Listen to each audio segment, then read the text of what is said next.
বর্তমানে content monetization অপশনটা কিন্তু সবাই পেয়েছে।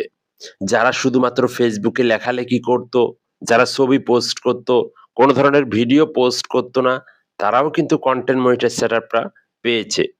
তো অনেকেই কিন্তু এই সেটআপটা পেয়েছে, অনেকেই জানতেছে না কিভাবে সেটআপ করবে। যাই হোক, অনেকে অনেকজনের থেকে আপনারা সেটআপ করে নিতেছেন বা নিজেরাও সেটআপ করতেছেন। তবে আমার প্রশ্ন হচ্ছে, আসলে কি এটা আপনারা ধরে রাখতে পারবেন? আসলে কি এই কনটেন্ট মনিটাইজ সেটআপটা পেলেই কি আপনি মানে সফল? অনেকেই বলতেছে এটা সোনার হরিণ। তবে আপনার কাছে কি মনে হয়? আপনি কমেন্টে জানাবেন। আজকের এই ভিডিওটা খুবই গুরুত্বপূর্ণ নতুনদের জন্য। আপনি যদি এই কনটেন্ট মনিটাইজ ধরে রাখতে চান, এখান থেকে যদি সফলতা আশা করতে চান, আপনাকে কি কাজ করতে হবে, কি কাজ করতে হবে না। বাট এটা ধরে রাখতে হলে আপনার অবশ্যই ফেসবুকের গাইডলাইন মেনে কাজ করতে হবে। অনেকেই ফেসবুকে যা ইচ্ছা তাই আপলোড করেন। তো যেহেতু আপনাকে কন্টেন্ট মনিটাইজ সেটআপটা দিয়েছে, এখন কিন্তু আপনি যা ইচ্ছা তাই করতে পারবেন না। সামান্য কিছু মানে সমস্যা হলেই সেখানে ভায়োলেশন, পলিসি, কপিরাইট স্ট্রাইক বিভিন্ন ধরনের প্রবলেম আপনার হতে পারে।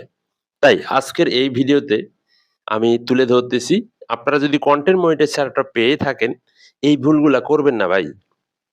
এই ভুলগুলো করলে আপনার কন্টেন্ট মনিটাইজ আপনি হারাবেন, বাট সেখান থেকে আর্নিং করতে পারবেন না। যাই হোক, এটা পেলেই কি আপনারা সফল? আসলে এখান থেকে ইনকাম করাটা সহজ, কিন্তু এতটা সহজ না। যাদের জন্য সহজ, যাদের ভিউ হচ্ছে মিলিয়ন বা লক্ষ ভিউজ হচ্ছে, তো তাদের ক্ষেত্রে একটু ইনকাম হচ্ছে। আর যাদের কোনো ভিউজ হচ্ছে না, তাদের তেমন ইনকাম হচ্ছে না। মোট কথা হচ্ছে আপনার পেজের ভিউ আনতে হবে। আপনার ভিডিওর ভিউ আনতে হবে। আচ্ছা, যাই হোক, এবার আসেন আপনারা এটা কিভাবে ধরে রাখবেন, কিভাবে এটা দিয়ে কাজ করবেন। আর যেহেতু আপনি পেয়েছেন, আপনাকে অবশ্যই ভুলভাল তথ্য দেওয়া যাবে না। আপনারা অনেকেই আছেন একই টাইটেল ইউজ করেন। একই টাইটেল আপনারা প্রত্যেকটা ভিডিওতে ইউজ করেন। তো এই ভুলগুলা করবেন না। এখান থেকে কাটছিড় করে, ওখান থেকে কাটছিড় করে ভিডিও এনে আপনারা আপলোড করবেন না। যদি ধরে রাখতে চান, আর যদি বলেন না ভাই আমার দ্বারা সম্ভব না, সেক্ষেত্রে আপনার ইচ্ছা। তবে আমি আপনাদেরকে বলবো, আপনারা যদি এটা ধরে রাখতে চান, এই ভুলগুলা করবেন না। আপনি সরাসরি মানুষের ভিডিও আপলোড করতে পারবেন না। বাচ্চাদের খালি গায়ে পোস্ট করতে পারবেন না। রক্তাক্ত কোনো কিছু ছবি, রক্তাক্ত কোনো ভিডিও, ডাইরেক্টলি মারামারি, হ্যাঁ? কাটাকাটি, এগুলো আপলোড করতে পারবেন না। এগুলো যদি আপলোড করেন, তাহলে কিন্তু আপনার পেজের কনটেন্ট মনিটাইজ হারাবেন। যেহেতু আপনাকে দিয়েছে, আপনি এটাকে ধরে রাখতে হবে। আপনাকে জাস্ট আপনার কনটেন্ট আপলোড করতে হবে।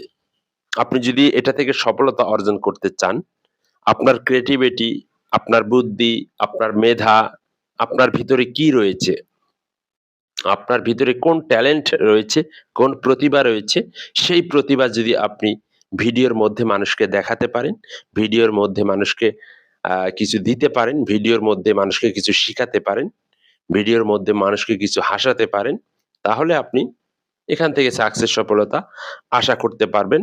তবে আপনার নিজস্ব কনটেন্ট আপলোড করাটাই বেটার। আপনি যদি এখান থেকে ওখান থেকে ডাউনলোড করে কাটছিড় করে এনে ঢুকিয়ে দেন, তাহলে কিন্তু আপনার কনটেন্ট মনিটাইজ আপনি হারাবেন। ঠিক আছে? আর এটা সেটআপের পর অনেকেরই কিন্তু পে আউট সেটআপটা দিতেছে না। তো পে আউট সেটআপটা নিয়ে অনেকেই চিন্তায় থাকেন। পে আউটটা আপনাদেরকে দিবে $25। যখন আপনার কনটেন্ট মনিটাইজেশন হবে, তখনই আপনি পে আউট সেটআপটা করতে পারবেন। যাদের আসতেছে না আরকি, আর যাদের পে আউট অপশন সবকিছু দিয়েছেন ব্যাংক অ্যাকাউন্ট, সেক্ষেত্রে তাদের কোনো সমস্যা হবে না। আর আপনাদের যাদের আসতেছে না, পে আউট অপশনটা মানে ক্লিক করার সঙ্গে সেটআপ হয়ে গিয়েছে। সো তাদের ক্ষেত্রে $25 হলেই আপনাদের এখানে ব্যাংক অ্যাকাউন্টটা সেটআপ করতে পারবেন। তো ভুলভাল কমেন্ট, দেখেন আপনারা অনেকেই অতিরিক্ত কমেন্ট করেন ভিডিওর মধ্যে। মানে কমেন্টের উপর কমেন্ট করতেছেন, কমেন্ট ব্লক খেয়ে যান। তবে একই কমেন্ট বারবার মানুষকে করবেন না। ঠিক আছে? একই কমেন্ট বারবার মানুষকে করবেন না, একই ভিডিও বারবার আপলোড করবেন না, একই পিকচার বারবার আপলোড করবেন না, একই লেখা বারবার পোস্ট করবেন না। ফেসবুক কিন্তু এগুলা একবার, আপনি যেটাই করবেন একবার করবেন। নতুন কিছু করতে হবে, নতুন কিছু নিয়ে ফেসবুকে কাজ করতে হবে। আপনি যদি এটাকে ধরে রাখতে চান, বললাম তো আপনার ভিডিও, সামাজিক ভিডিও বা আপনি মানুষকে শেখাতে পারেন, হাসাতে পারেন, কাঁদাতে পারেন, মোটিভেশনাল করতে পারেন। যেটা ইচ্ছা আপনার যেটা ভালো পান, আপনি যেটা ভালো পারেন আরকি, সেটা নিয়ে আপনি কাজ করেন। তাহলে এগিয়ে যেতে পারবেন। ধন্যবাদ।